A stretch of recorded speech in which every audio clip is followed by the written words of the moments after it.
Imagine a future that isn't gray or depressing, but a technicolor explosion, giant spaceships covered in psychedelic typography, and alien worlds that look straight out of a fever dream.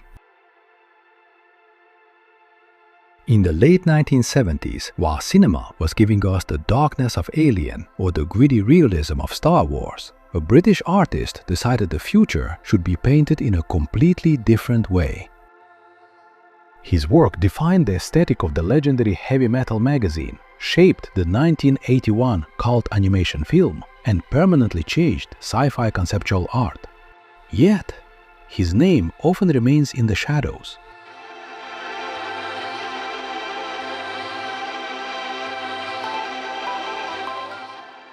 Welcome back. Today we are diving into the mind, the airbrush, and the ink of Angus McKie, one of the most influential yet strangely underrated illustrators from the golden age of British science fiction. To understand his impact, we have to travel back to mid-70s England, a time when paperback book cover designs and comic books were undergoing an artistic revolution, driven by a group of creators who rejected traditional art. McKie didn't just paint spaceships. He created technological artifacts that possessed an unparalleled three-dimensional plastic beauty. How did a young art student manage to contribute to the pop design of the future? Let's find out.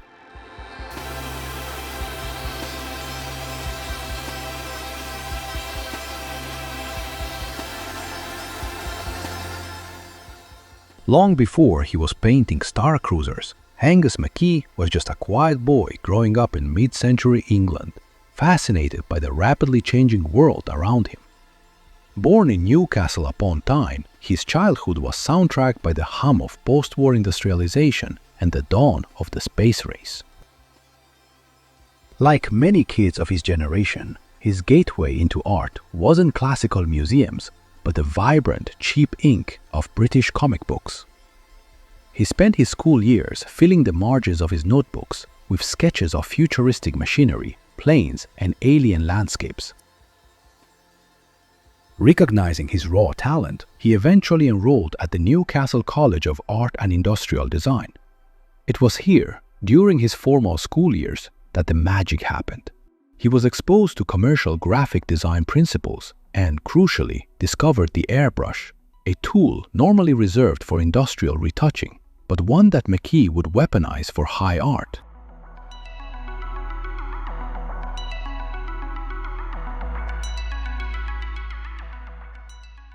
His big breakthrough came with the Terran Trade Authority books, written by Stuart Cowley. These illustrated books presented spaceships with technical descriptions, formatted like actual real-world commercial catalogs. He treated science fiction with the rigor of an industrial designer. He made the impossible look like heavy machinery you could actually touch. And it didn't take long for this distinct style to cross the English Channel.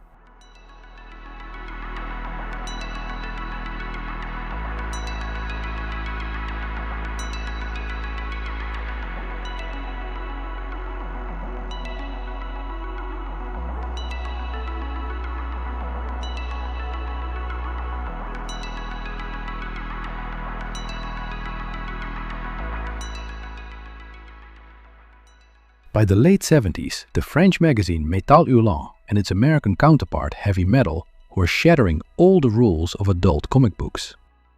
McKie found the ultimate canvas here for his storytelling.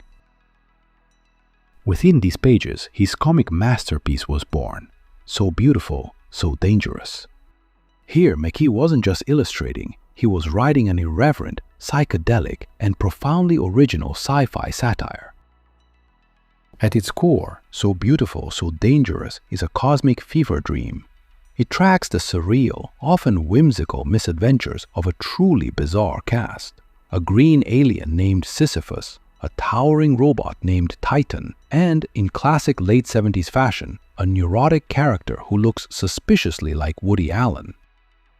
Together, they drift through a universe packed with absurd civilizations and heavy existential questions. McKie brilliantly weaponized dry humor to mask deep philosophical musings, turning a chaotic space odyssey into a profound reflection on the sheer absurdity of existence and humanity's fragile place in the cosmos. The story was so visually magnetic that when Hollywood decided to produce the 1981 animated film Heavy Metal, McKie's segment became one of the anchors of the entire movie. He even worked directly on the film's production design. Seeing McKie's designs come to life on the big screen, complete with fluid animation and a heavy rock soundtrack, solidified his cult status. His aesthetic directly influenced how Western animation began approaching adult sci-fi.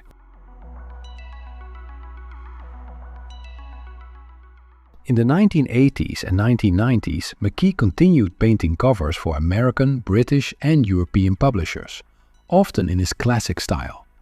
His cover for the Isaac Asimov and Martin Harry Greenberg anthology is a prime example. But McKie also showcased entirely different approaches, featuring human figures in the foreground, as in his 1989 cover for Eric Frank Russell's Next of Kin, depicting a man wrestling with a humanoid reptile, and familiar objects, as in his cover for Richard Condon's Emperor of America, a simple painting of an elaborate crown resting on the back of a chair. Throughout his career, Angus McKie proved that comics and paperback illustrations were not lesser art forms. His technical meticulousness left a mark on video game art directors, filmmakers, and a new generation of digital illustrators.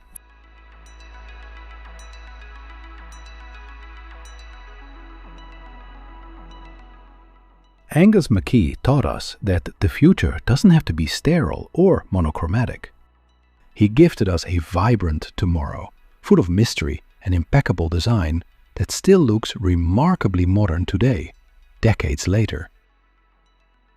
Whether you are an illustrator, a comic lover, or simply someone who appreciates great art, McKie's portfolio is a mandatory stop to train your artistic eye.